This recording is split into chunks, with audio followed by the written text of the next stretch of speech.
in this book some amazing truths about self-healing, emotional insights about disease, and the link between your integrity and how you're feeling in your body was made. A lot of inspiration in this. Told the story of Dr. Bach, his background, and how he lived this life of a hero, completely healing from spleen cancer and developing an amazing consciousness towards healing that he brought towards royal families, towards the world at large, and changed the world. And we read 5 chapters in this book, just profoundly insightful. And before, I was feeling a little bit worried about my physical body and my health. And now, even just after reading 5 chapters, very short chapters, just feeling completely inspired, completely uplifted. The energy of this book is profound, and the insights are profound. And it's very inspirational just towards your spirit and your soul. It'll make you feel a new energy, a new exhilaration, a new mercy for yourself and for others in a non-religious way. This is a doctor's insights on how to be aligned with your integrity and in your life in many different ways so that you can enhance your energy and your physical health. Very inspirational. You're going to get so much out of this book, and we're going to record it in 2 different sessions. And that's all that it will take. This book will completely change how you feel in your body immediately and how you approach your life, your actions, your morality, your behaviors. It'll spark a new wisdom, a new desire for insight into your own self, how you're living, how you can improve, where maybe you've been going wrong, and what weaknesses you're here to overcome and to transcend, perhaps even familial curses or strongholds that for generations maybe your family and you have been struggling against. You're here to break those. You're here to overcome. You're here to completely renew your spirit and to grow in your spirit into new levels of insight, strength, integrity, and freedom, gratitude and love and ability towards your brothers, towards everybody, towards your enemies. This is a very inspirational book that will immediately give you results. I'm telling you, I already feel healed. I already feel insights. And what we had was an amazing 90-minute session, but the camera was turned around the other way. So instead of having this wonderful view of my room, you had a view of the wall. So what I'm gonna do is I'm gonna rip the audio and put some of the most beautiful nature so that you can have this nature. Listen to it in the morning or before bed. Listen to it in your car. Listen to it whenever. There's only a little bit of insight. When we start reading, we really read and dig into it. There's probably a short intro, 10-20 minute intro, a little bit about how I see the book, what I'm going through, but mostly stories about Dr. Bach and a little bit of commentary in between a couple of chapters. So this will bless you tremendously. This will make you feel better in your mind immediately and in your body immediately, and will change the course of your trajectory and open a new understanding of how to have health. It comes from our mind and our soul and how we're living our lives. So without further ado, let me introduce to you Dr. Edward Bach in his book, Heal Thyself. Enjoy. All right, good evening. Tonight, I want to present to you another amazing book on healing. This book is a legendary book by Dr. Edward Bach, talking about emotions and healing and how to release the emotions to affect a physical healing. Full of stories, full of anecdotes. This guy was amazing. Very relevant for you and for me. For me, especially, if you've been through anything involving a long-term sickness, disappointment, if you feel like your job makes you suppress your emotions of maybe anger, frustration, if you have to put on a fake smile to get along with people, and you've never had the psychotherapy or the emotional release work to process it, to let go of it, then you might be having symptoms in your body that are mysterious symptoms, and your doctor doesn't know where they're coming from, and everything that you're trying isn't working. All the physical remedies that you're trying aren't helping. Now, ancient sciences, religions have known that the emotions and your integrity and your alignment with God is what ultimately enhances your spirit, your energy, and affects your physical health. But why are we losing touch with this? Why is this some kind of esoteric type teaching nowadays? It shouldn't be. It's very logical. Because even when you lie, you feel a change in your physiology. When you're not saying something true, it affects you. Let alone all your emotions are literal chemicals that you can feel happening all over your body. Like when you're nervous, you feel a sinking in your stomach. When you have despair, you feel a sinking in your heart. Your body's literally reacting. When you feel anger, you just feel this irritation all over your body. And what happens is we don't want to feel these emotions because they hurt. They don't feel nice. And so what we do is we try to pretend like we're not having them. We try to avoid them because we can't show the emotion, right? So we suppress all of these emotions and we think that that's the right way to handle them. You just shove it down, you just bottle it up. And you think that that's it. You think that, well, now it's gone. You just wait for it to go away. But you don't understand, and I've felt this so many times firsthand, and so has everybody, that when you bottle up and suppress your emotions,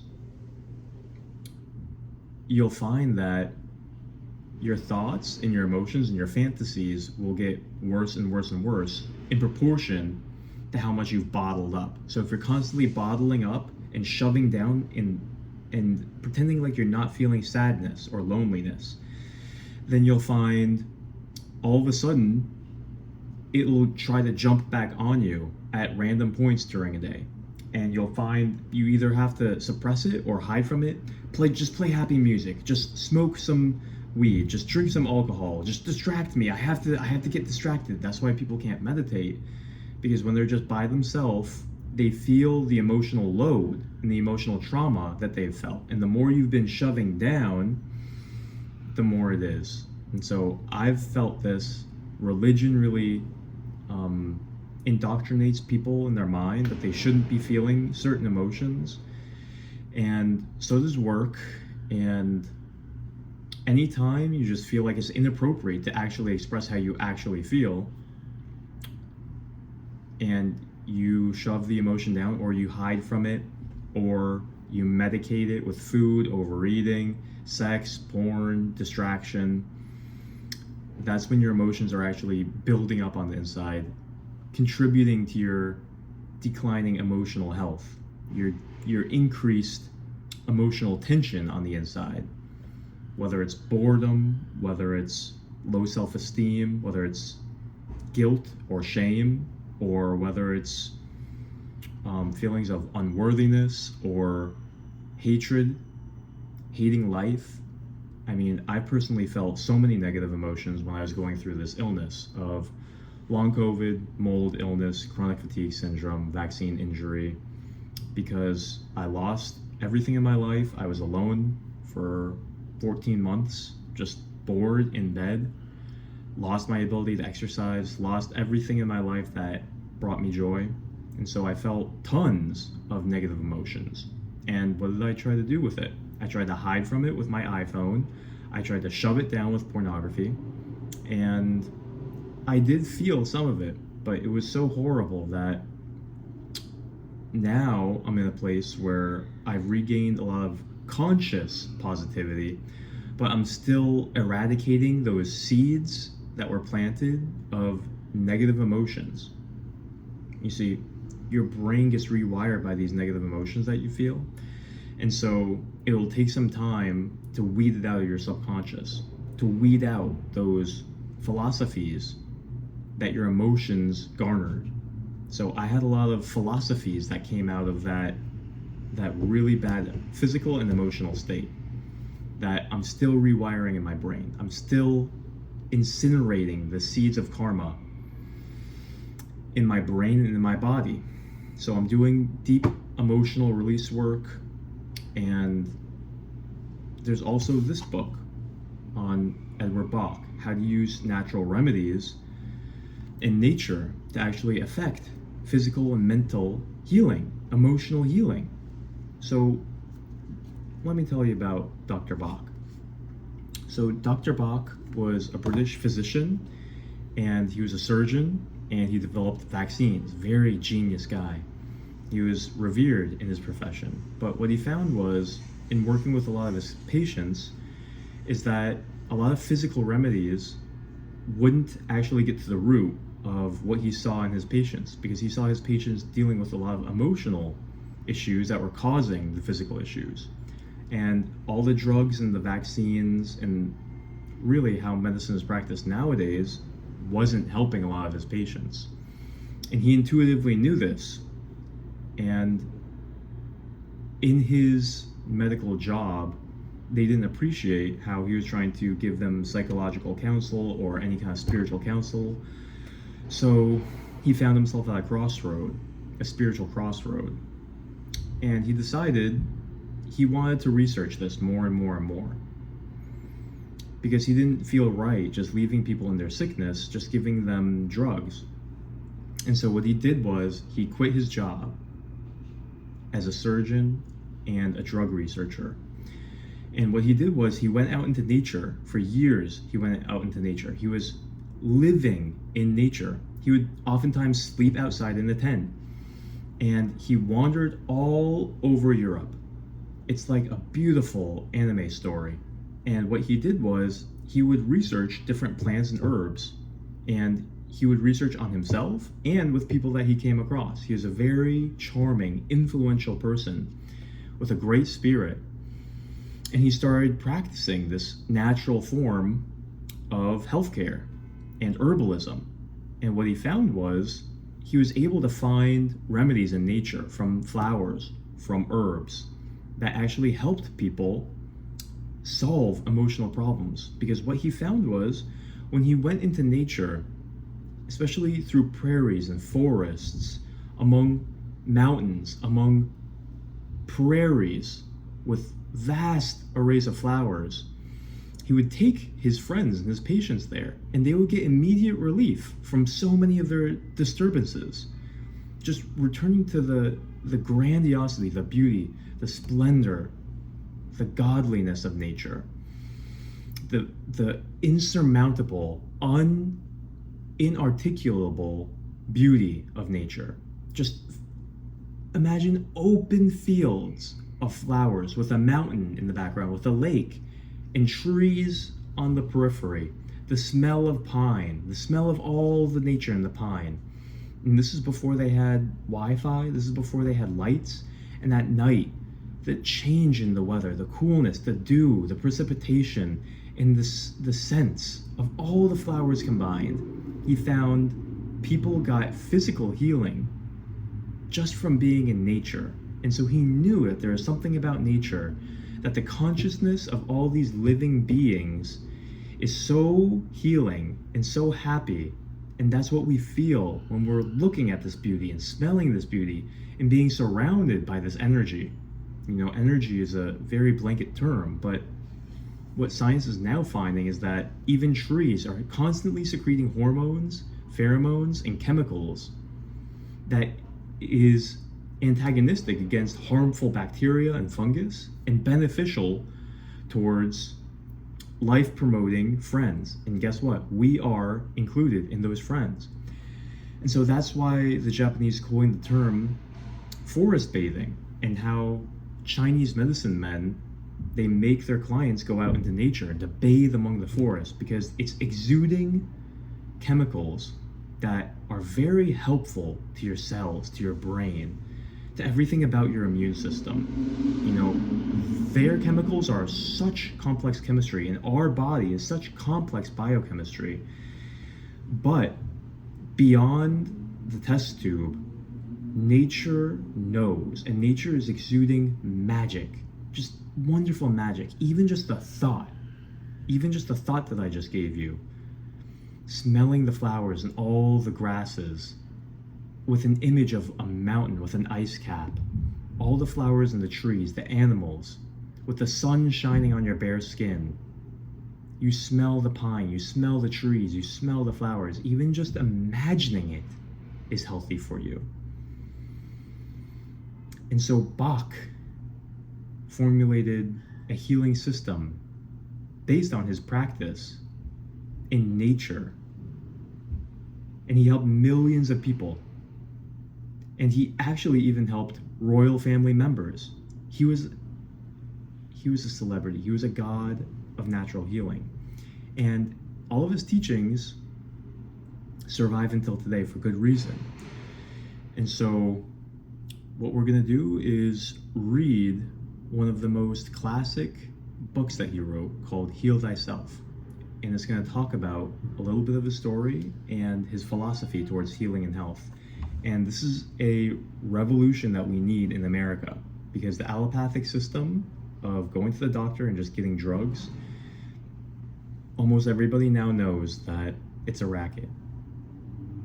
It's a system to make money off of you. In other words, it's a leech, it's a vampire. And it doesn't work. It doesn't actually heal your problem.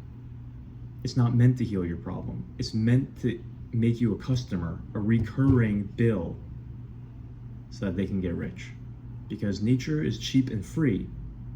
And so we have to revolutionize our philosophy towards health. We have to revolutionize and change the system, because what's happening to people is they're getting sicker and sicker and sicker, weaker and dumber, and it's ruining the joy and the consciousness of our families, our communities, our cities, and overall, it can ruin the country if we get sicker and sicker and sicker as Americans.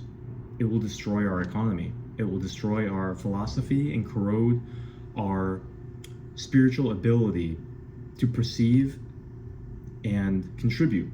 You see, if you have a lot of sick and weak people who are naturally going to be more poor, then they're going to want freebies and handouts. They're going to be in a needy energy seeking mode, which is not loving. See, sickness is correlated to neediness and lower negative emotions, and they get stuck in a portal. And so they do desperate and antisocial things for dopamine spikes, for energy, like talking bad or complaining. So that's why you see a lot of people in society stuck in these negative emotional states, negative philosophical states, and they're doing socially unhealthy activities, like just watching horrible media, doing bad physical health practices, coping with entertainment, non-productive use of time.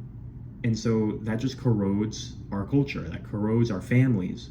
Maybe you know someone who's in that mode, where they're just stuck in these negative emotions and they're constantly angry, criticizing, smoking, and you see this pattern. They're stuck and they need a natural way to heal, because they're actually in a place where their emotions are perpetuating their illness, and then they're ingraining bad habits, etc., etc.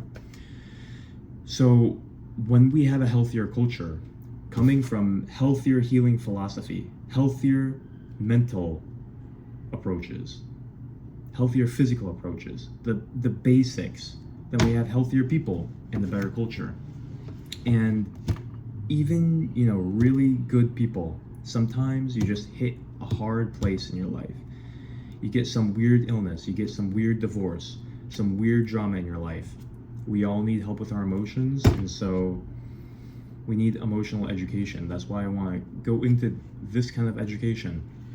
And so what I'll be doing is, this is a very short book, you see, it's short. We can probably read through it in one sitting.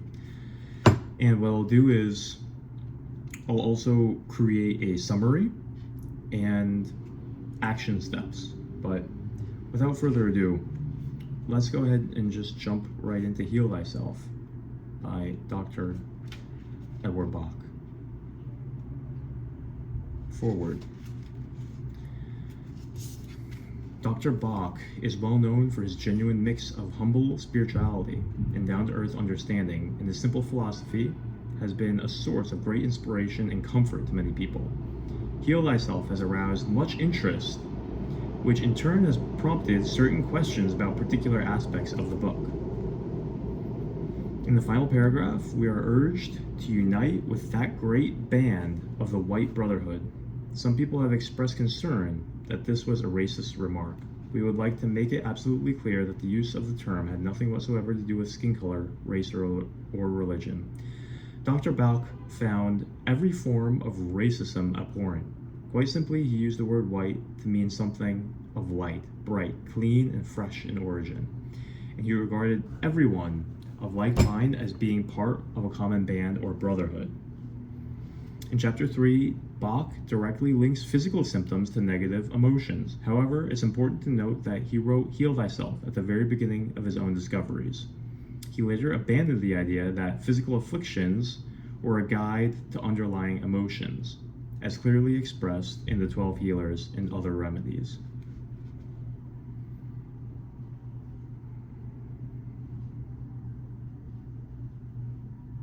Okay. So he doesn't believe that physical afflictions were a guide to underlying emotions. The mind, being the most delicate and sensitive part of the body, shows the onset and the course of disease much more definitely than the body, so that the outlook of mind is chosen as the guide as to which remedy or remedies are necessary. Take no notice of the disease. Think only of the outlook on life of the one in distress. Interesting. Outlook on life. We hope this has helped allay any misunderstandings, but most of all, we hope you enjoy the book and find your thoughts and perspective on life enriched as the result. Happy reading and best wishes, the Bach Center in Mount Vernon. So, a lot of people, just a side comment before we get into chapter 1, a lot of people talk about gratitude and how gratitude is becoming more and more popular. I actually had a friend who went to a gratitude training, and he was trying to get me to come too, and I didn't actually take him up on it, but I'm reconsidering, because even just thinking about gratitude, it does so many amazing things when it comes to your outlook on life. And if you can actually train yourself to be more grateful, it's not just a 5-minute morning routine. I can see intuitively how it can instantly just change your outlook on life, your outlook on your problem, your outlook on how much you can enjoy little things day to day and right now. Right now, it's a frame shifter. The word gratitude resonates very highly, because even when you just say gratitude, you start thinking, well, what's good about this moment? Instead of having this dreary outlook, this complaining, this loser mindset where you just feel oppressed. You know, like, for example, I had a hard day where I'm still dealing with food sensitivities, low energy, chronic fatigue, stomach pain. I must have eaten something that triggered me in the morning. I don't know if I have gut dysbiosis, and I just had pain for most of the day. And this has been going on for almost 2 years, guys. So believe me, I understand anybody who's going through long-term chronic pain or depression. Today was just one of those days. And, you know, how to harness in your mind and prevent that negative spiral of like frustration, anger, self-pity, rage, really. I was feeling tempted by all those, but I know where that leads. I've spent too much time entertaining them. And so I know how important it is to, not suppress, not that I suppressed it. I kind of meditated and I breathed into it for a second. I acknowledged it. I let it expand and release. But then I reshifted to gratitude. And reshifting to gratitude, it prevents that downward spiral. And then it lifts you back up. You see, when you're dealing with chronic fatigue or brain fog or some kind of mystery illness, you don't know what's going on, or even just lower emotions that are making you feel sick, it's really important to make sure that you keep your mind strong, because when you keep yourself in this slight upward trajectory and you don't let yourself feel like you are sick or you are weak or you are under this condition, it breaks something. And it lets you start building a little bit more positive momentum. It lets you look at people in the eye. It lets you feel like you have the energy to say a good comment, because you have the decision of whether you're going to kind of mope and just stay in and also just give into it and just feel like you have to just give up. You just have to be this weak person. You just have to, take the rest day. And I'm not saying don't rest and don't let yourself relax, but I'm saying don't let it beat you in your mind. Don't let it change your identity. Don't give into its temptation to make you feel like you can't even just say positive words. Don't let it make you think that you're in this mode where you can't smile, where you just feel this like haze over you the whole day, and your mind kind of just thinks like, I'm not feeling good today. I'm not feeling good today. Today's not a good day. Like, don't let that be the underlying vibe of your day, of your week, of your month. Don't let it be the underlying feeling that's subconscious in your mind that that's just who you are. Don't let it be that way. Find the way to break through. This is why we talk about the Silva method and changing the subconscious mind and the identity. This is why we're constantly talking about emotional release, letting go meditations, to release all of these negative thoughts and ideas, to get them out of the way, and then to reconnect to something stronger, reconnect to love, reconnect to gratitude, reconnect to a strong vision that you have for your life, reconnect and reawaken all of those beautiful thoughts, all those beautiful emotions, and reconnect to that, because that's what's going to heal you. The mind, the subconscious mind, and releasing all of these emotions, because that's included in the subconscious mind, is your emotional mind, your emotional body that could be stored and fermenting and rotting. So we have to release all of that. And so the science and the methodologies to the internal healing that will exact the physical external healing has been overlooked and ignored, because it's power to you, it's power to the people. And even Edward Bach had his own story of illness. I almost forgot to tell you. He actually had a life-threatening disease that knocked him to the ground when he was doing his allopathic studies in the lab. They diagnosed him with spleen cancer and gave him 3 months to live. See, he didn't take that diagnosis though. He had a philosophy that a strong life purpose, immersion in nature and beauty, and the worship of the Most High beauty, the Most High, and just getting out into nature and feeling high, and filling your mind and your body with this wonderful feeling of love for nature and God, and transforming that into service for humanity. That's what he did. That's why he left. That's why he left on his healing mission, and it healed him, and he didn't die from that. He healed the spleen cancer. You can heal anything with the right determination, intention, attention, and imagination. So even just thinking about him and his story, and how we're all here to evolve together and heal each other. We're not here to terrorize each other. We're here to challenge each other. And we're here to spread this healing philosophy, and this is what we need to heal and to rise. Sometimes life comes at you like a ferocious training partner. God loves you, but sometimes he comes at you like a ferocious warrior to train you. He comes at you with everything he has, okay? And it's out of love, and it's going to make you stronger. So if you're in a place where you're confused, and I felt like this too, I was confused, I was resentful to life and to God, and I thought, how could this be? Life is too ferocious, and too merciless, and too brutal. And I started resonating with all the misery and suffering in the world.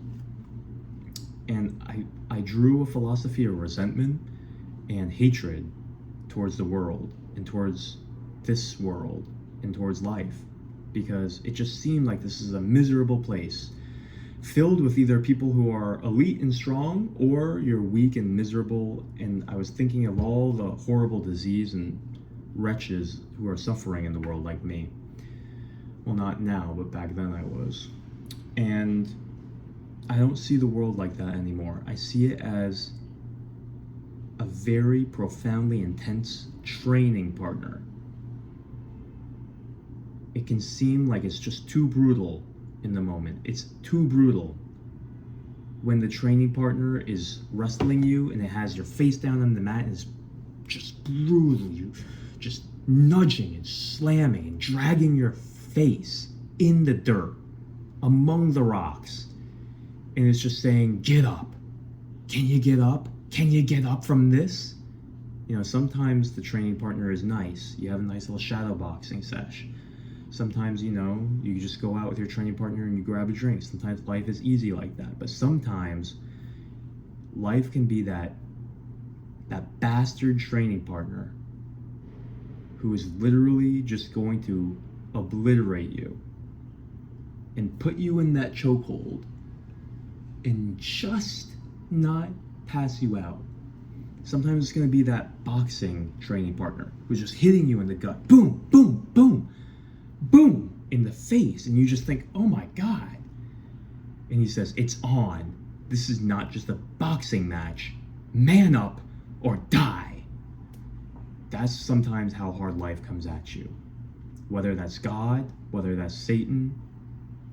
God created Satan. It's here to make you stronger. You have to rise above. You have to rise above. You have to reframe and be grateful for that bastard training partner. You have to be grateful for that bastard training partner, even if you don't feel grateful. Reframe it and be like, this is going to make me stronger. This is making me stronger. It might feel like I'm getting my ass whooped, but just wait. You just wait. I will have my day. I will rise. And one day, I will be above this so much that I'll laugh. I will laugh at the same test. These punches will be like Dragon Ball Z, where just punches, there's just a little bit of blood, and then I fucking smile. Push the hand away. Wipe off the fucking blood. And you're that new man. You're that transcendent phoenix who went through the death and the resurrection. And here you are, purged of your dross, sent through the flame of the furnace, yet again, and renewed into a new splendor, sparkling like a sword, honed more and more by the master.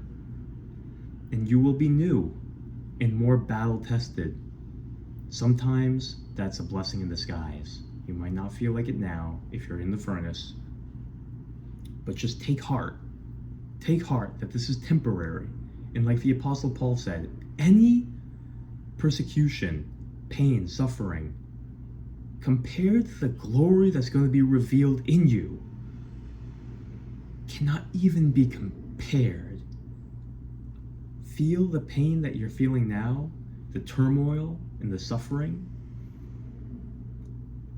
The glory that's to be revealed is a million times more glorious than the suffering. So if the suffering feels monumental now, take heart, because the glory that will come from it in time as you rise above and transcend will dwarf that, and you will laugh. You will laugh that you ever thought that the world was dark, because the glory that's to be revealed in you, beyond this earth, something beyond this life, something so spectacular, is waiting for you as you ascend, is waiting for you as you overcome. It can't even be compared. So just remember, Paul boasted in his infirmities, because in his weakness, the power of Christ was made perfect. So in your weakness, when you're just feeling like a worm in the dirt being stepped on, just remember, you can be grateful for weakness. You can boast in your weakness, like Paul said. You can boast in it, because when you're weak, then you depend on Christ. Then you look for a transcendent wisdom, a transcendent power. and you tap into the infinite well that will give you revelation and insight and spiritual strength, the power of Christ will rest on you if you can tap into it in your weakness.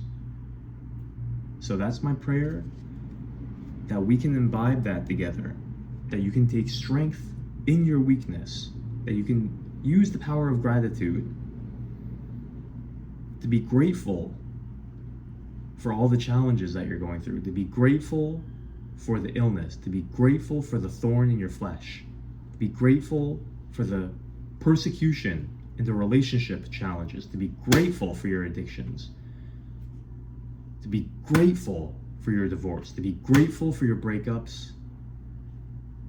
It's like a little kid that drops an orange and he's crying so much because he dropped some food, and then the dad comes and picks him up and says, "You're all right."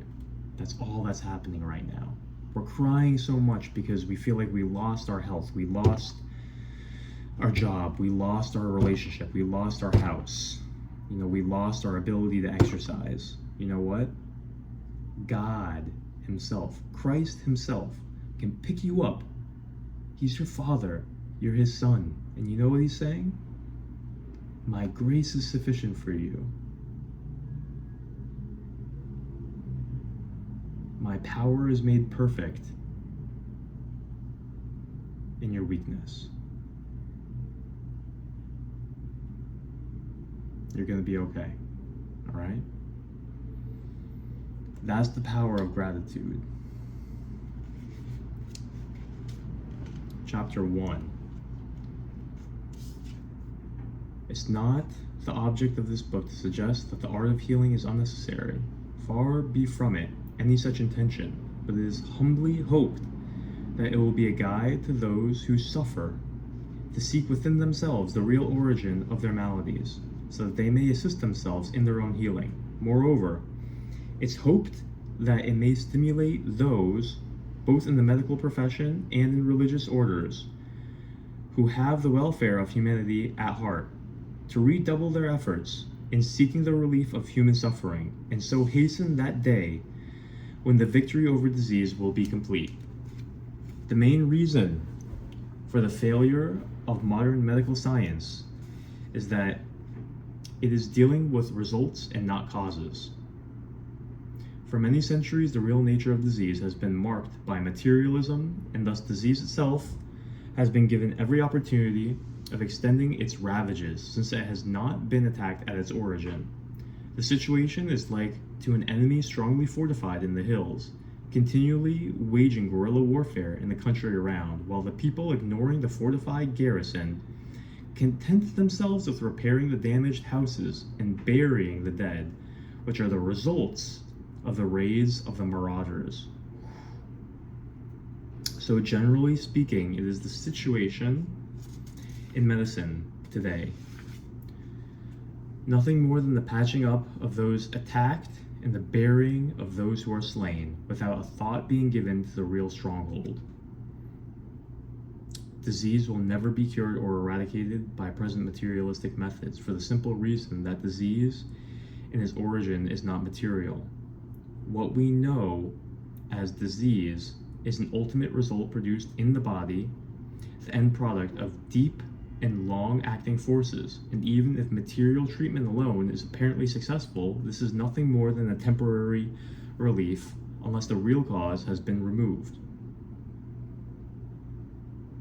The modern trend of medical science, by misinterpreting the true nature of disease and concentrating it in materialistic terms in the physical body, has enormously increased its power, firstly by distracting the thoughts of people from its true origin, and hence from the effective method of attack, and secondly by localizing it in the body, thus obscuring true hope of recovery and raising a mighty disease complex of fear which never should have existed. Disease is in essence the result of conflict between soul and mind, and will never be eradicated except by spiritual and mental efforts. Such efforts, if properly made, with understanding, as we shall see later, can cure and prevent disease by removing those basic factors which are its primary cause. No effort directed to the body alone can do more than superficially repair damage.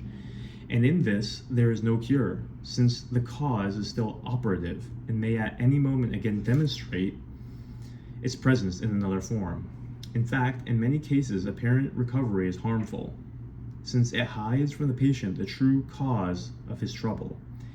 And in the satisfaction of apparently renewed health, the real factor, being unnoticed, may gain strength. Contrast these cases with that of the patient who knows, or who is by some wise physician instructed in, the nature of the adverse spiritual or mental forces at work, the result of which has precipitated what we call disease in the physical body. If that patient directly attempts to neutralize those forces, health improves as soon as this is successfully begun. And when it is completed, the disease will disappear. This is true healing by attacking the stronghold, the very base of the case of suffering. One of the exceptions to materialistic methods in modern science is that of the great Hahnemann, the founder of homeopathy, who, with his realization of the beneficent love of the Creator and the divinity which resides within man, by studying the mental attitude of his patients towards life, environment, and their respective diseases, sought to find in the herbs of the field and in the realms of nature the remedy which would not only heal their bodies, but would at the same time uplift their mental outlook. May his science be extended and developed by those true physicians who have the love of humanity at heart. 500 years before Christ, some physicians of ancient India, working under the influence of the Lord Buddha, advanced the art of healing so to perfect a state that they were able to abolish surgery, although the surgery of their time was as efficient or more so than that of the present day. Such men as Hippocrates with his mighty ideals of healing, Paracelsus with his certainty of the divinity in man, and Hahnemann, who realized that disease originated in a plane above the physical. All these knew much of the real nature and remedy of suffering. What untold misery would have been spared during the last 20 or 25 centuries had the teachings of these great masters of their art been followed. But, as in other things, materialism has appealed too strongly to the Western world, and for so long a time that the voices of the practical obstructors have risen above the advice of those who knew the truth.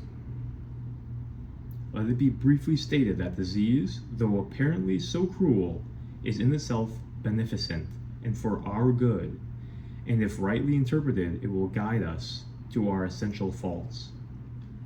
If properly treated, it will be the cause of the removal of those faults, and leave us better and greater than before. Suffering is a corrective to point out a lesson which by other means we have failed to grasp, and never can it be eradicated until that lesson is learnt. Let it also be known that in those who understand and are able to read the significance of premonitory symptoms, disease may be prevented before its onset or aborted in its earlier stages if the proper corrective spiritual and mental efforts be undertaken. Nor need any case despair, however severe, for the fact that the individual is still granted physical life indicates that the soul who rules is not without hope. Oh my goodness. What powerful, enlightened words.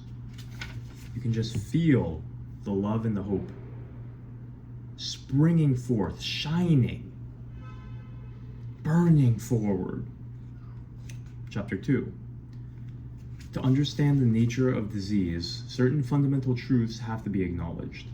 The first of these is that man has a soul, which is his real self, a divine, mighty being, a son of the Creator of all things, of which the body although the earthly temple of that soul is but the minutest reflection that our soul, our divinity, who resides in and around us, lays down for us our lives as he wishes them to be ordered, and, so far as we will allow, ever guides, protects, and encourages us, watchful and beneficent, to lead us always for our utmost advantage, that he, our higher self, being a spark of the Almighty, is thereby invincible and immortal.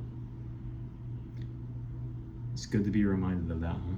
The second principle is that we, as we know ourselves in this world, our personalities down here for the purpose of gaining all the knowledge and experience which can be obtained through earthly existence, of developing virtues which we lack, and of wiping out all that is wrong within us, thus advancing towards the perfection of our natures.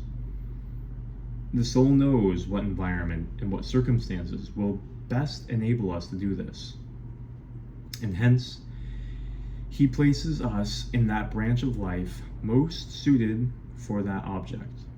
Thirdly, we must realize that the short passage on this earth, which we know as life, is but a moment in the course of our evolution, as one day at school is to a life. And although we can for the present only see and comprehend that one day, our intuition tells us that birth was infinitely far from our beginning and death infinitely far from our ending. Our souls, which are really we, are immortal, and the bodies of which we are conscious are temporary, merely as horses we ride to go a journey, or instruments we use to do a piece of work. Then follows a fourth great principle, that so long as our souls and personalities are in harmony, all is joy and peace, happiness and health. It is when our personalities are led astray from the path laid down by the soul, either by our own worldly desires or by the persuasions of others, that a conflict arises. This conflict is the root cause of disease and unhappiness.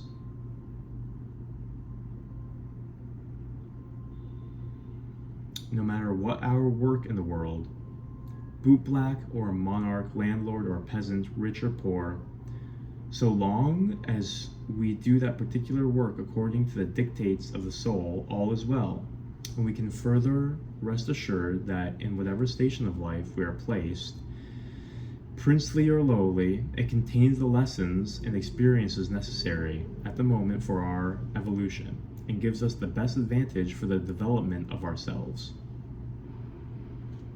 The next great principle is the understanding of the unity of all things, that the creator of all things is love, and that everything of which we are conscious is, in all its infinite number of forms, a manifestation of that love, whether it be a planet or a pebble, a star or a dewdrop, man or the lowliest form of life. It may be possible to get a glimpse of this conception by thinking of our Creator as a great blazing sun of beneficence and love, and from the center an infinite number of beams radiate in every direction,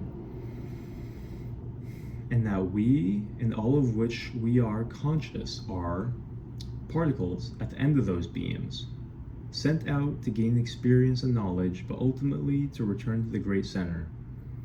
And though to us each ray may appear separate and distinct, it is in reality part of the great central sun. Separation is impossible, for as soon as a beam of light is cut off from its source, it ceases to exist. Thus, we may comprehend a little of the impossibility of separateness, as although each ray may have its individuality, it is nevertheless part of the great central creative power. Thus, any action against ourselves or against another affects the whole, because by causing imperfection in a part, it reflects on the whole, every particle of which must ultimately become perfect.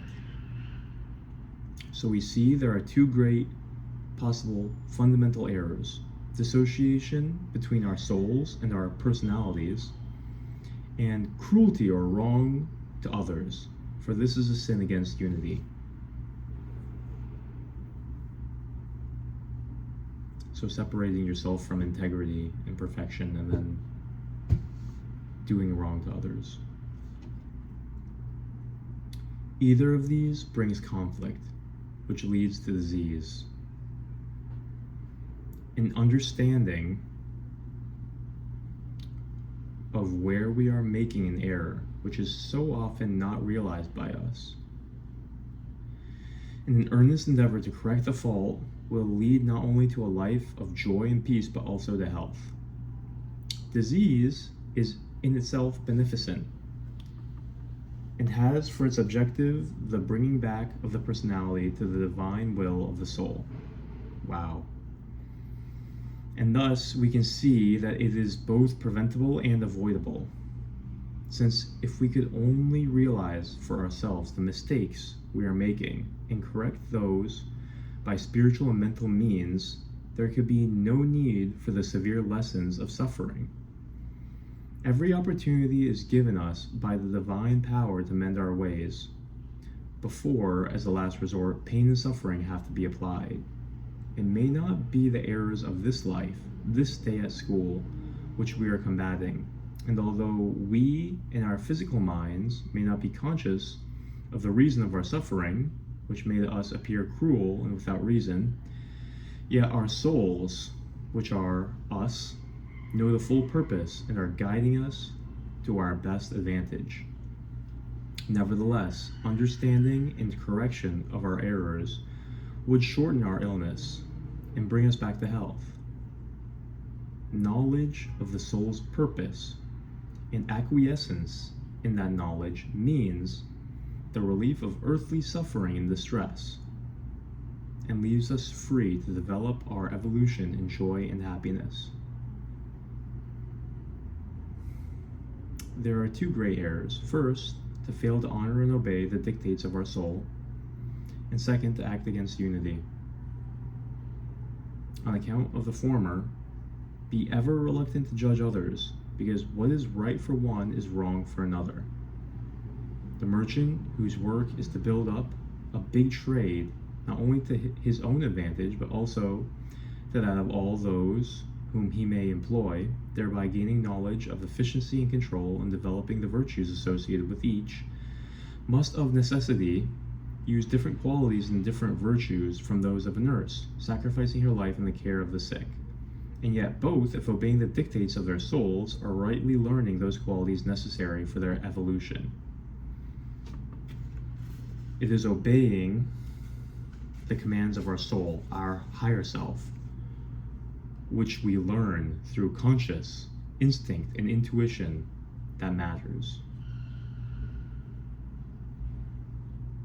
Thus we see that by its very principles and in its very essence, disease is both preventable and curable, and it is the work of spiritual healers and physicians to give, in addition to material remedies, the knowledge to the suffering of the error of their lives, and of the manner in which these errors can be eradicated, and so to lead the sick back to health and joy.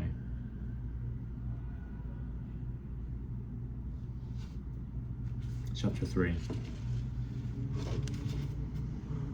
What we know as disease in the terminal stage of a much deeper disorder. I'll reread that sentence. What we know as disease is the terminal stage of a much deeper disorder. And to ensure complete success in treatment, it's obvious that dealing with the final result alone will not be wholly effective unless the basic cause is also removed. There is one primary error which man can make, and that is action against unity.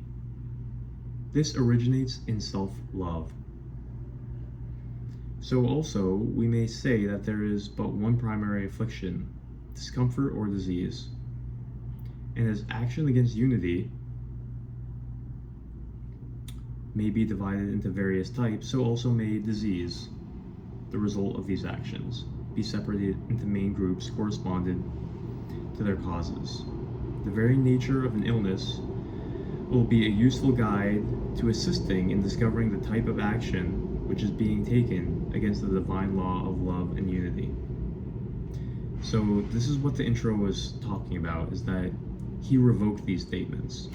And remember, he made the very blanket statement that don't ever look at the disease and try to diagnose what kind of moral wrongdoing is happening. Don't look at the disease and try to understand what kind of mental wrongdoing is happening. So he changed his opinion on this, apparently. He said the ultimate cure is to realign with unity in your soul and to live a healthy life mentally and to reconnect with joy. Let's go back to the intro and read that again. Not the whole thing, but Chapter 3, Bach directly links physical symptoms to negative emotions. It's important to note that he wrote it earlier.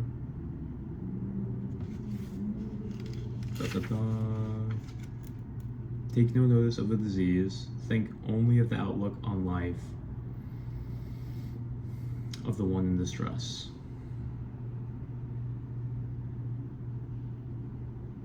Yeah, so we can kind of skip over whatever he says here because he revoked it. But let's see when he starts. If we have in our nature sufficient love of all things, then we can do no harm, because that love would stay our hand at any action, our mind at any thought which might hurt another. But we have not yet reached that state of perfection. If we had, there would be no need for our existence here. But all of us are seeking and advancing towards that state. And those of us who suffer in mind or body are by this very suffering being led towards that ideal condition. And if we will but read it aright, we may not only hasten our steps towards that goal, but also save ourselves illness and distress. From the moment the lesson is understood and the error eliminated, there is no longer needed for the correction, because we must remember that suffering is in itself beneficent, in that it points out to us when we are taking wrong paths and hastens our evolution to its glorious perfection. The real primary diseases of man are such defects as pride, cruelty, hate, excess self-love. I added excess. It really just says self-love. Ignorance, instability, and greed. These are all rampant, I'm sorry. Ignorance, instability, and greed. You put those two together. And each of these, if considered, will be found to be adverse to unity.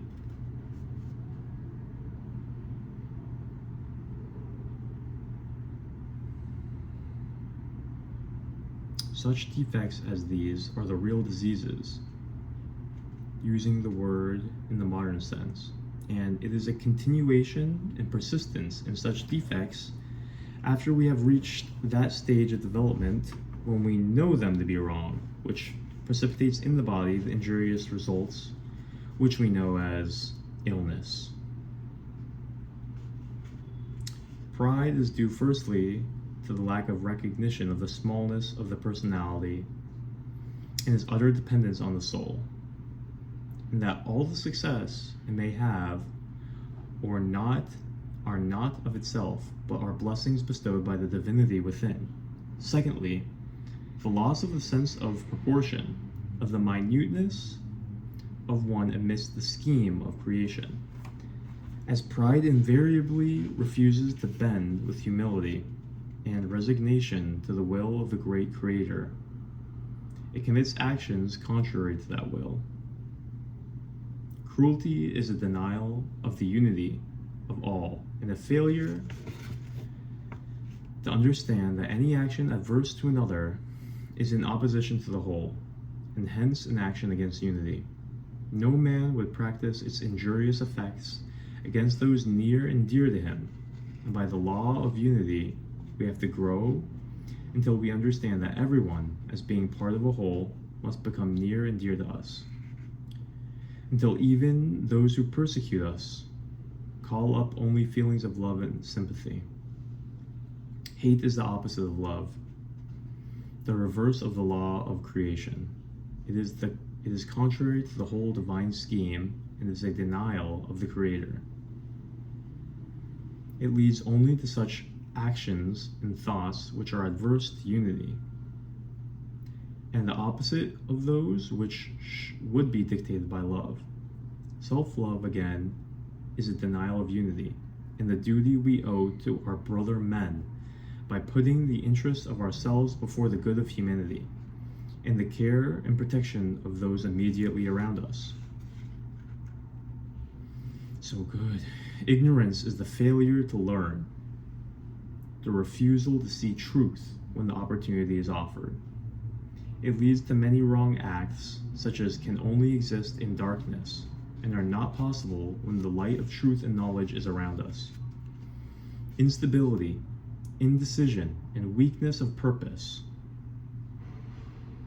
result when the personality refuses to be ruled by the higher self, and lead us to betray others through our weakness.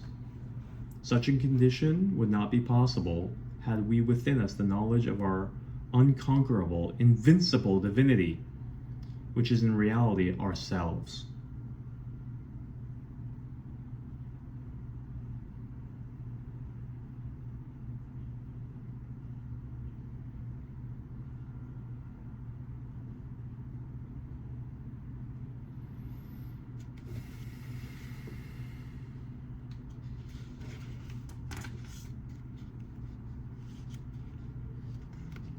Greed leads to a desire for power.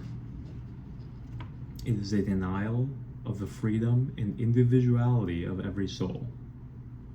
Instead of recognizing that every one of us is down here to develop freely upon his own lines, according to the dictates of the soul alone, to increase his individuality and to work free and unhampered, the personality with greed desires to dictate, mold, and command, usurping the power of the Creator.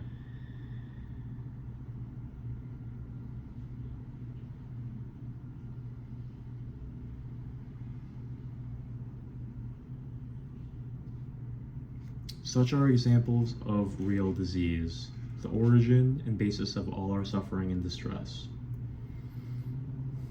Each of such defects, if persisted in against the voice of the higher self, will produce a conflict which must of necessity be reflected in the physical body, producing its own specific type of malady. We can now see how any type of illness from which we may suffer will guide us to the discovery of the fault which lies behind our affliction. Alright, so this is what he retracted later, but let's see what he says. For example, pride, which is arrogance and rigidity of mind, will give rise to those diseases which produce rigidity and stiffness in the body. Pain is the result of cruelty, whereby the patient learns through personal suffering not to inflict it upon others, either from a physical or from a mental standpoint. The penalties of hate are loneliness, violent and uncontrollable temper, mental nerve storms, and conditions of hysteria. The disease of introspection, neurosis, neurasthenia, and similar conditions which rob life of so much enjoyment are caused by excess self-love.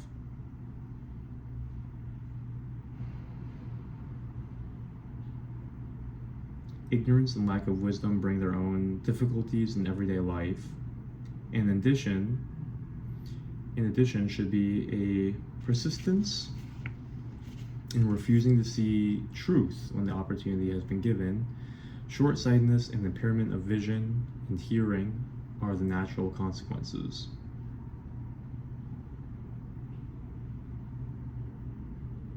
Instability of mind must lead to the same quality in the body, with those various disorders which affect movement and coordination. The result of greed and domination of others is such diseases as will render the sufferer a slave to his own body, with desires and ambitions curbed by the malady.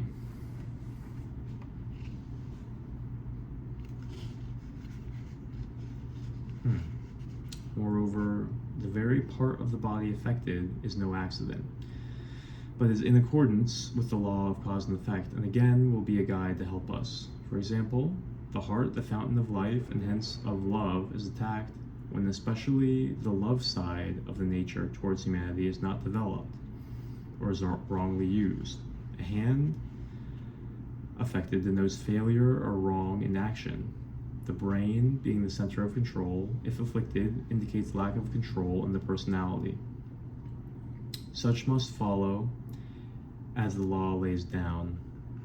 We are all ready to admit the many results which may follow a fit of violent temper, the shock of sudden bad news. If trivial affairs can thus affect the body, how much more serious and deep-rooted must be a prolonged conflict between soul and body? Can we wonder that the result gives rise to such grievous complaints as the diseases amongst us today?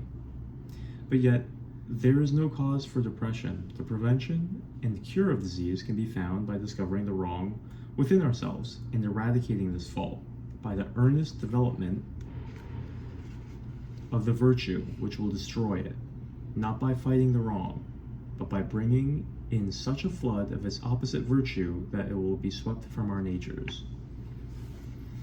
So listen, even if you're skeptical of all of this, his prescription is still good.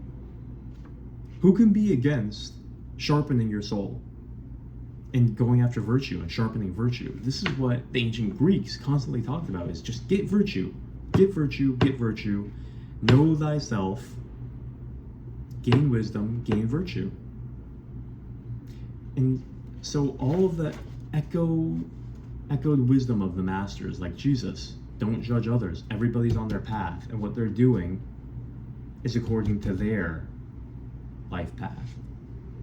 All of the echoed wisdom of religions in telling us to be very, very weary against all of these sins, all of these trespasses against ourselves and each other. People think that they can get away with it. People are ignorant of what they're doing. And so we don't know what we're doing. And so that's why we don't know why we're suffering. Even if we just knew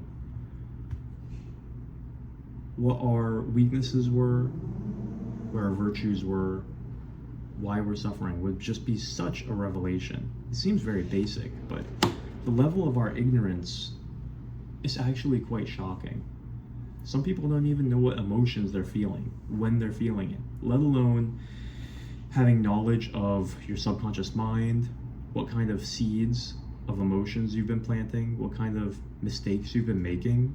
If you're carrying pride and you don't even know it, if you're carrying self-centeredness and don't even know it, if you're being stubborn and thinking that it's justified to be angry or hateful or prideful, if you think it's just a dog-eat-dog world and it's just natural to be suppressing others, and if you justify your violence in words or action or taking advantage of people, hustling people, and you're excusing it, then that's when you just need revelation. You need to be able to really actually realize what you've been doing and stop bullshitting yourself and thinking that you're just getting away with it. This life, this universe, is much more complex than we think it is. And the system is taking note of everything that happens, aka God sees everything. This universe is so full of intelligence. It knows everything that happens in your mind, in your soul, in your heart, in your body, at every single second, for every single creature, every single atom, molecule. Everything is recorded for. I think we can tap in that infinite intelligence and get revelation if we're sincere. And if we really seek it out. I think that's what all the holy books, all the esoteric, arcane, sacred texts teach us how to do, is how to be prayerful, how to be meditative, how to be earnest, and how to actually develop these skills. You find what you seek. You know, we could find money if we seek out money, and we can find insight and revelation and evolution in our own abilities to tap into God in his infinite outpouring of different revelations and skill. You know, this is what I feel like the Silva method is teaching, what yoga teaches, what all the arcane, esoteric, monk-like approaches teach. There's so many amazing books by sages and masters, and to want that knowledge, to want to know what's really happening, I think we can know. It's just whether or not we value it, or if we're just stuck in survival, if we're just stuck in coping, if we're just stuck and distracted because we're in such pain. Well, I feel like we have to put our sights towards having a deeper understanding and wanting that revelation of what's really going on here, and wanting to have a revelation of what our ultimate focus should be, and to put first things first, and to love the wisdom with all our heart. You know, what did the psalmist and the author of Proverbs say? He says, when you seek me with all your heart, you will find me, says wisdom. And what Jesus said was the first and most important command is to love God with all your mind, heart, and soul. With everything that you have. We have to be seeking out the truth of what we're really here to do as humans. It's okay to have fun. It's okay to watch the show. But is it first place? Is our desire for wisdom and for godliness and for righteousness and for the kingdom of God number one? Are we seeking that? Is our soul crying out for it? Just crying out for it? Because in Proverbs, it depicts Lady Wisdom as a woman out in the council, in front of everybody, raising her voice and saying, hear what I have to teach. And people are just walking by, nobody stops to listen. Very few people stop to listen. It's not like wisdom is hiding. Wisdom is a beautiful woman raising her voice, calling out to people. When does that ever happen? How often does a beautiful woman, when you're walking around in the city, in public, in front of everyone, call out to you? And what would you do if a beautiful woman called out to you? It would be an open invite. You'd say, wow, this is too good to be true. She's giving herself to me. She's giving herself to me. This is too easy. She's that beneficent and loving. Wisdom is like that. Wisdom wants you to know it. God wants you to know him. God wants you to know him. Wisdom wants you to have the revelation. And you know, this isn't me preaching. This is me telling myself this. You know, we're all on different levels, and it doesn't matter how far ahead or behind you are of anyone, because there's infinite levels. And God loves everyone equally, no matter what level they're at. And the only thing you can do is take that next step at your level anyway. So this book is sparking a lot of, known wisdom and very pure, biblical feeling insights. And it's already making me feel more centered and more connected to my higher self. And let's just jump right into chapter 4. So we find that there is nothing of the nature of accident as regards disease, either in its type or in that part of the body which is affected. Like all other results of energy, it follows the law of cause and effect. Certain maladies may be caused by direct physical means, such as those associated with some poisons, accidents, and injuries. in gross excesses, but disease in general is due to some basic error in our constitution, as in the examples already given. And thus, for a complete cure, not only must physical means be used, choosing always the best methods which are known to the art of healing, but we ourselves must also endeavor to the utmost of our ability to remove any fault in our nature, because final and complete healing ultimately comes from within, from the soul itself, which by his beneficence radiates harmony throughout the personality when allowed to do so. And there is one great root cause of all disease, namely self-love. And there is one great certain method of relief of all suffering, the conversion of self-love into devotion to others. If we but sufficiently develop the quality of losing ourselves in the love and care of those around us, enjoying the glorious adventure of gaining knowledge and helping others,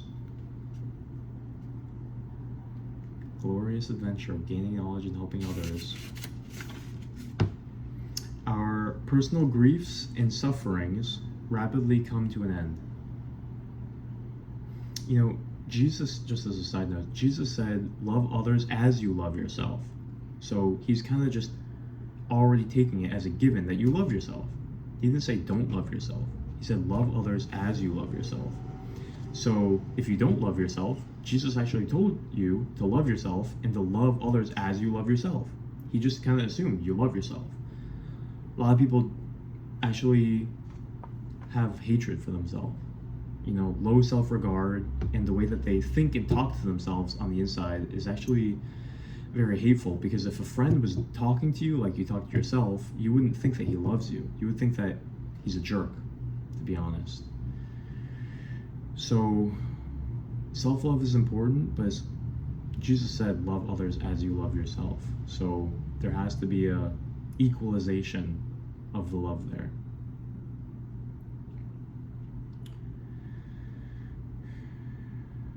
That's just my 2 cents. Take it or leave it. It is the great ultimate aim, the losing of our own interests in the service of humanity. It matters not the station in life which our divinity has placed us, whether engaged in trade or profession, rich or poor, monarch or beggar. For one and all, it is possible to carry on the work of their respective vocations and yet be veritable blessings to those around by communicating to them the divine love of brotherhood. But the vast majority of us have some way to travel before we can reach the state of perfection, although it is surprising how rapidly any individual may advance along these lines if the effort is seriously made, providing he trusts not in his poor personality alone, but has implicit faith that by the example and teaching of the great masters of the world, he may be enabled to unite himself with his own soul, the divinity within, when all things become possible. In most of us, there is one or more adverse defect, which is particularly hindering our advancement, and it is such defect or defects which we must especially seek out within ourselves. And whilst striving to develop and extend the love side of our nature towards the world, endeavor at the same time to wash away any such defect, in particular by the flooding of our nature with opposite virtue. At first, this may be a little difficult, but only just at first, for it is remarkable how rapidly a truly encouraged virtue will increase, linked with the knowledge that with the aid of the divinity within us, if we but persevere, failure is impossible. In the development of universal love within ourselves, we must learn to realize more and more that every human being, however lowly, is a son of the Creator, and that one day, in due time, he will advance to perfection, just as we all hope to do. However base a man or creature may appear, we must remember that there is the divine spark within, which will slowly but surely grow until the glory of the Creator irradiates that being. Moreover, the question of right and wrong, good and evil, is purely relative. That which is right in the natural evolution of the aboriginal would be wrong for the more enlightened of our civilization. And that which might even be a virtue in such as ourselves might be out of place and hence wrong in one who has reached the stage of discipleship. What we call wrong or evil is in reality good out of place.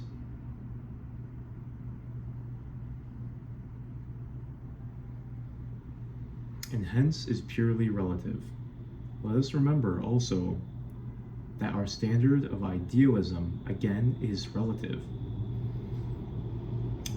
To the animals, we must appear as veritable gods, whereas we in ourselves are very far below the standards of the great white brotherhood of saints and martyrs who have given their all to be examples to us.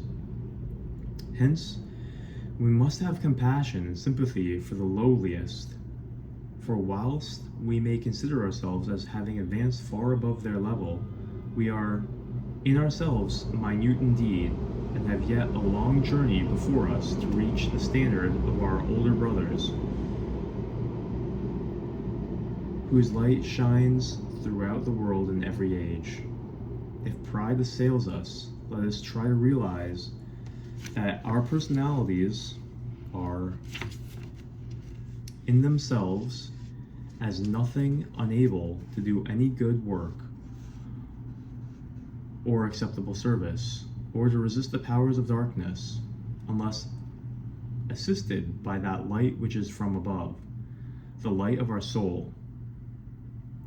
Endeavor to comprehend a glimpse of the omnipotence and unthinkable mightiness of our Creator, who makes in all perfection a world in one drop of water and systems upon systems of universes, and try to realize the relative humanity we owe and our utter dependence upon Him. We learn to pay homage and give respects to our human superiors. How infinitely more should we acknowledge our own frailty with utmost humility before the great architect of the universe.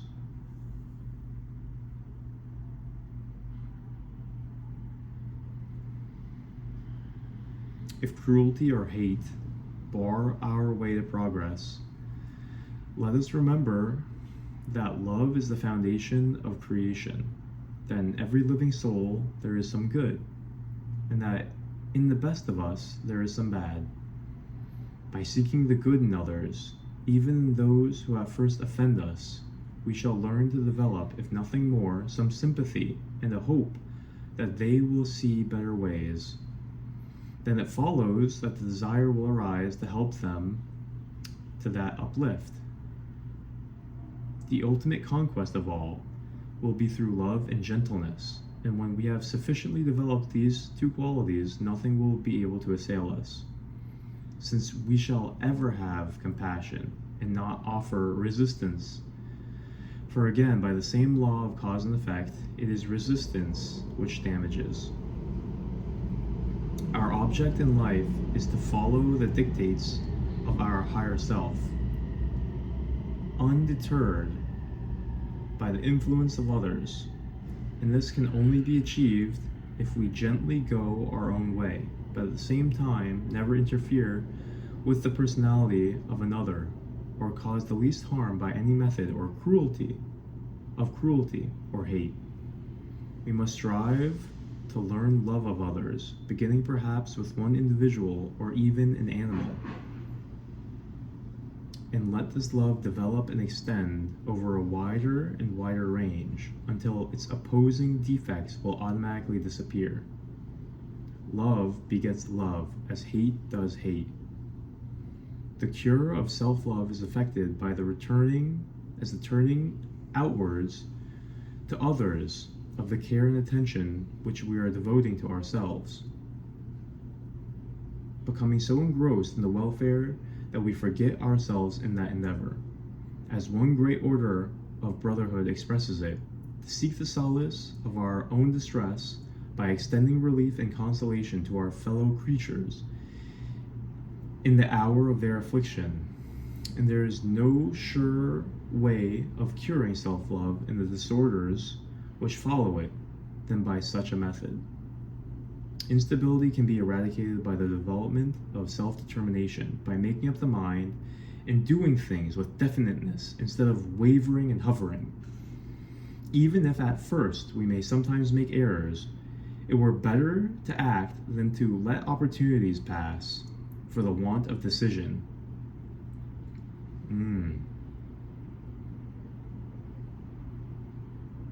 Determination will soon grow. Fear of plunging into life will disappear, and the experiences gained will guide our mind to better judgment. To eradicate ignorance, again, let us not be afraid of experience,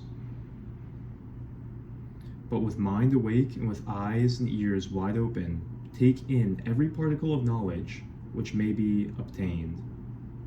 At the same time, we must keep flexible in thought.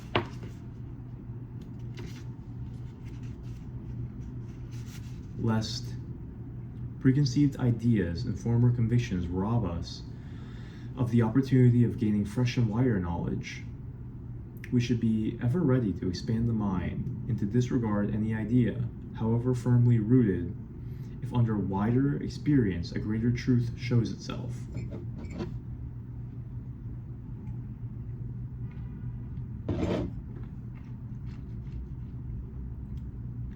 Like pride, greed is a great obstacle to advancement,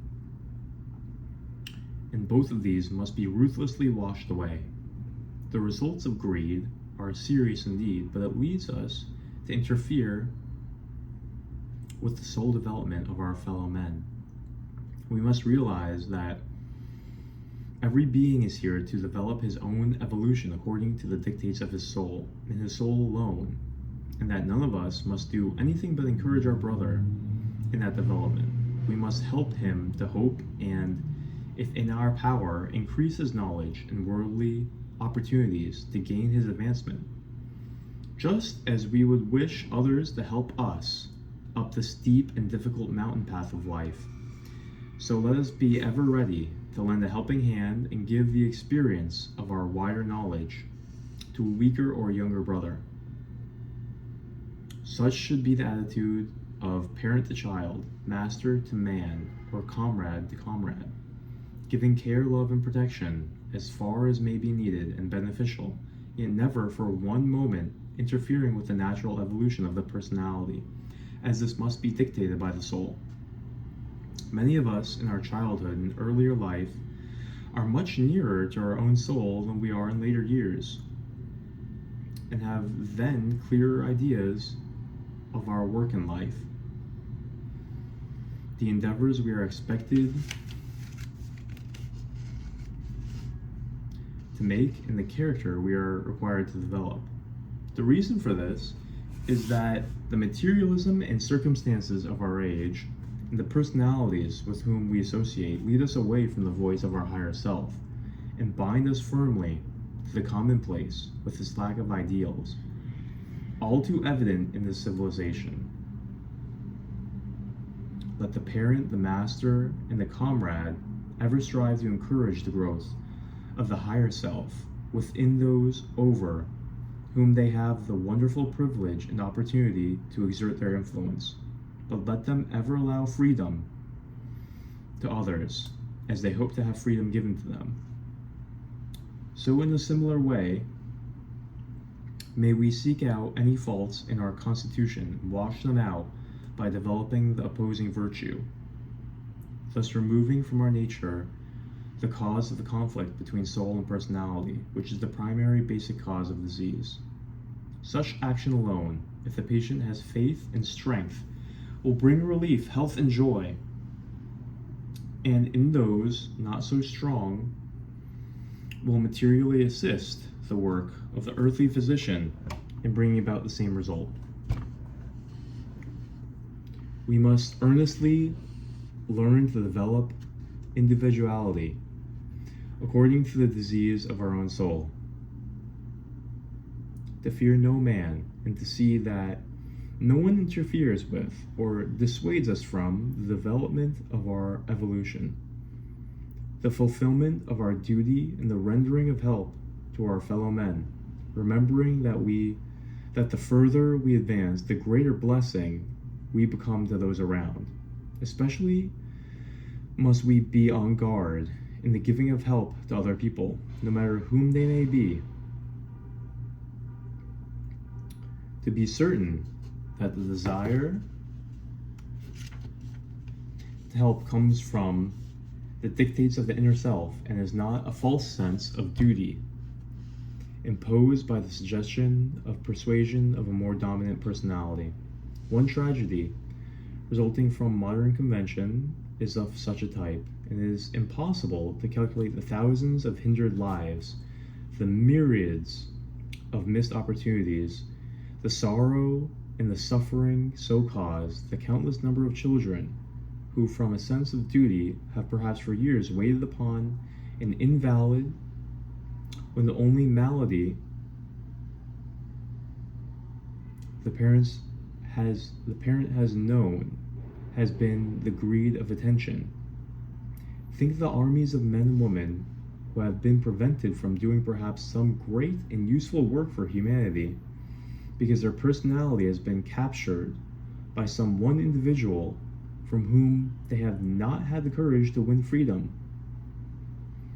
The children who in their early days know and desire their ordained calling, and yet from difficulties or of circumstance, dissuasion by others, and weakness of purpose, glide into some other branch of life, where they are neither happy nor able to develop their evolution as they might otherwise have done.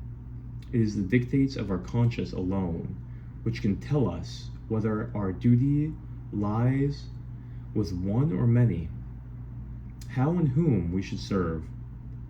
But whichever it may be, we should obey that command to the utmost of our ability. Finally, let us not fear to plunge into life. We are here to gain experience and knowledge, and we shall learn but little until we face realities and seek to our utmost. Such experience can be gained in every quarter, and the truths of nature and of humanity can be won just as effectively, perhaps even more so, in a country cottage as amongst the noise and hustle of a city.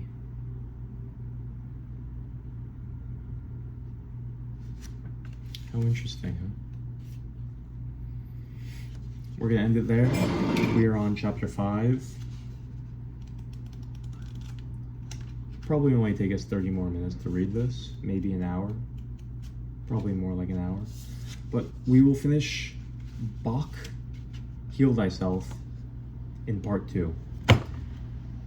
I sincerely hope that this has inspired you, strengthened you in your mind, in your body, in your spirit. I hope that the energy from reading this master's words are vibrating in your body like they are in me right now. I feel completely inspired.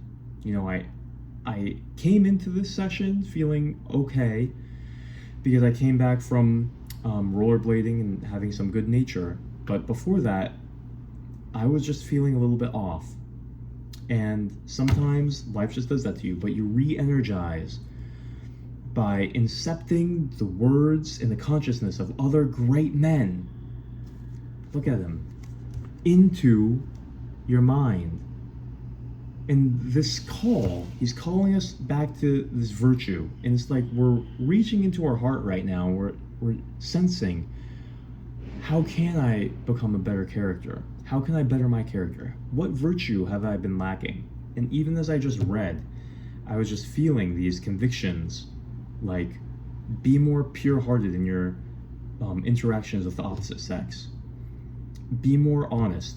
Be more spontaneous. Be more authentic. Be more fun-loving. And I know for me, there's a disintegrating of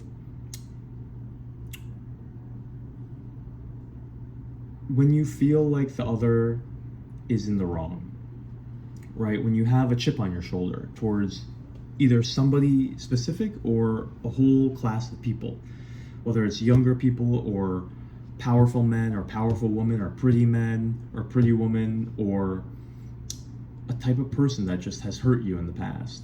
Letting go of that, integrating that. Everybody has it. But his words are just teeming with goodwill, maturity, and the details of each of these maladies is very interesting, and the details of how to overcome them is very interesting. I really like how he went into specific maladies. It's a deep meditation, but on our own, we get to meditate on all of these things, and this is what religion really encourages us to do, is introspect and then actually gain insight and knowledge into how to develop our spirit and getting that change in perspective and consciousness. For example, if you have a chip on your shoulder towards any particular person or a class of person, maybe you've been oppressed by a hyper masculine boss and you have a chip on your shoulder to those types of people, and you just instantly go into that consciousness of either hatred or resentment when you think that anybody is like that, just because you've been conditioned like that. The question is, how do we overcome that? How do we change that perception? How do we integrate it? How do we let go of these subconscious triggers? See, it's one thing to have the philosophical agreement that we should let go and we should have love towards everyone and we should not judge anybody, but a lot of the time we also are wondering, well, how do I get rid of this resentment? How do I get rid of this criticism, this hatred for this type of person? How do I purge this pain out of my system? How do I purge this pain? How do I actually imbibe forgiveness? How do I imbibe understanding? It's all an act of consciousness. It's all an act of will. This is where active meditation comes into play. This is where masterful teachers and coaches like Fred Dodson and Jose Silva come into play. This is where rubber meets the road in religion. This is where your prayers actually matter. This is where men like Neville Goddard and their teachings about feeling is the secret and the secret key, using our consciousness to actually tap into an altered state where we visualize the hurt and then we visualize the solution and we feel it. The feeling is the secret. Other great books, The Secret Key, Neville Goddard. So I would say, if you're feeling resentment towards somebody, do more prayer and meditation. Get alone. Really be with God. Feel into the feeling of hatred, resentment. Be honest with it. Sit with it. Recognize it as the problem. Sometimes you even need revelation that you honestly feel that way, because sometimes you bullshit yourself and think that you don't have that. But then you can give it to God. You can let go of it. Part of letting go is, first of all, acknowledging it, feeling it, and not resisting it. Okay? If you've been suppressing it, if it's been fermenting in you, then you have to allow it space to release. Then you can oscillate between that, letting go, and also visualizing the ideal and imbibing the spirit of understanding and forgiveness. It's spiritual quality. It's a spiritual experience to actually feel and understand that with the power of love and forgiveness, you can transcend this within yourself. There is a power, there is a consciousness that can enter into you that will actually give you this transcendent experience. It may seem impossible. It may seem like it's bullshit. It may seem like it's just airy-fairy, woo-woo talk. But when you can actually experience this, you will see how it transforms your experience, your consciousness, and also external reality. How it can actually mend seemingly impossible relationship conflicts, how you perceive people, long-term resentment, conflict, unforgiveness, and enemy-like behavior in your mind and in your life. Everything is possible if you believe.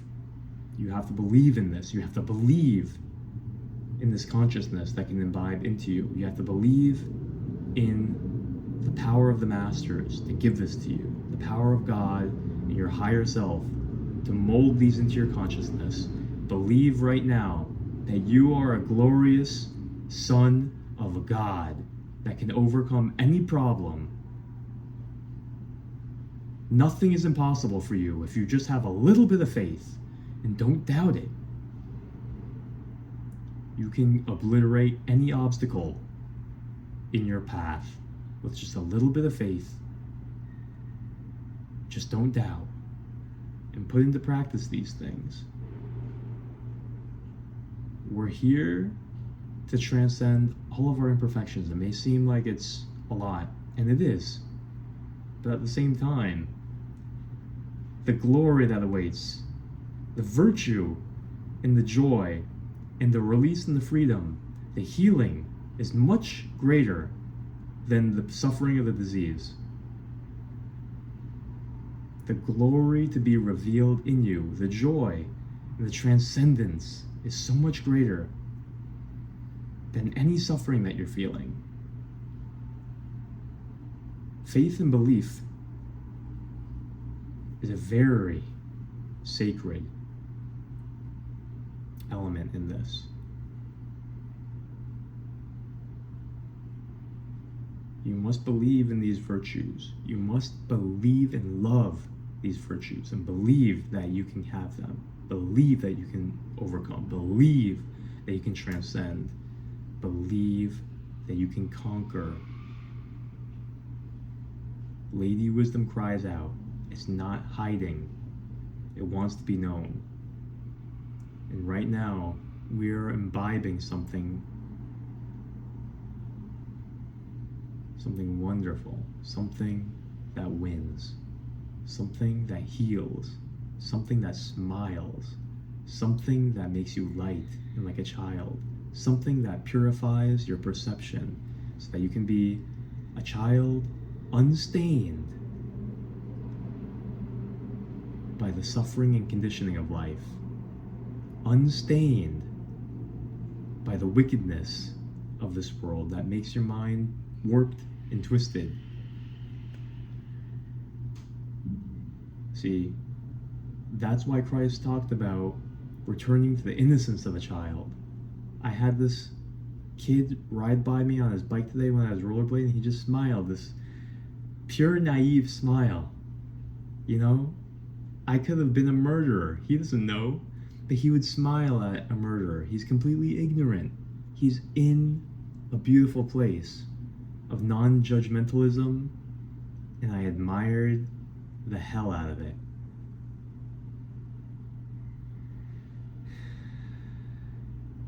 I just realized he's completely ignorant. There is no consciousness of suffering and hell within him. No stain on his mental shirt. No red stain. He has no conception, no consciousness of the misery and suffering that the world has. How wonderful, right? How I just believe that I can remove my suffering conditioning when I saw him smile. And how that just inspired me to know that God and Christ want you to be like a little child again and can wipe away the stains of your suffering. He can wipe away the warped perverseness of your mind that sees life in a warped and perverted way that's not pure and joyful like a kid. That kid is looking at life like it's a wonderful playground, just riding a bike. And we can return to the child within us. We can return to that state of joy, to that state of love and purity.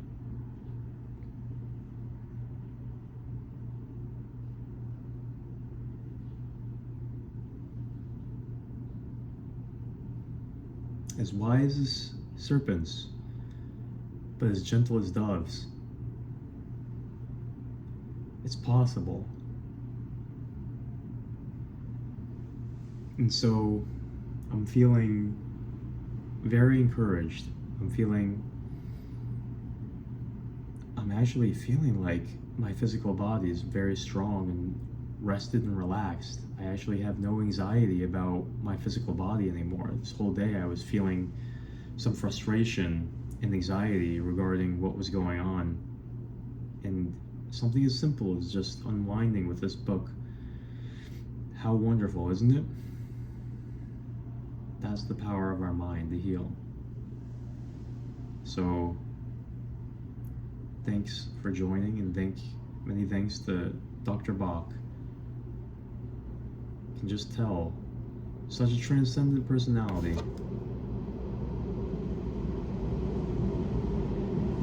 What a wonderful man. If this helped you, then share it with somebody that you think would benefit from it. And follow this playlist. Click on part 2, where we read the rest of Edward Bach, Heal Thyself. And subscribe for more content like this as we grow together.